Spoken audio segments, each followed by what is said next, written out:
কবিতাৰ শিৰোনাম সাগৰৰ সিটোপাৰে।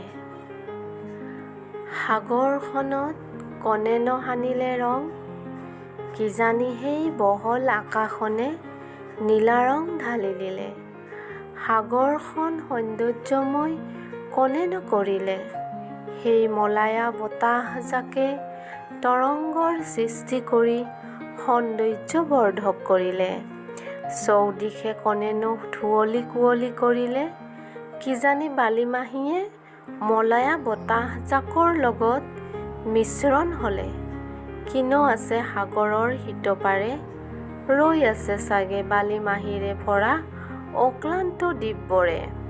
উৰিছে চাগে তাতেই জাকে জাকে চৰাই আৰু পখিলাবোৰে। নাই তাত মানুহৰ মাত, নাই হাই উৰুমি, আছে কেৱল সৌন্দৰ্য আৰু শান্তি। কেতিয়া দেখিম নিজ চকুৰে, এয়াতো লিখিছোঁ কেৱল অনুভৱেৰেহে। জীৱনে বিচাৰি পায় অনাবিল আনন্দ, এই স্বৰ্গময় স্থানতেই।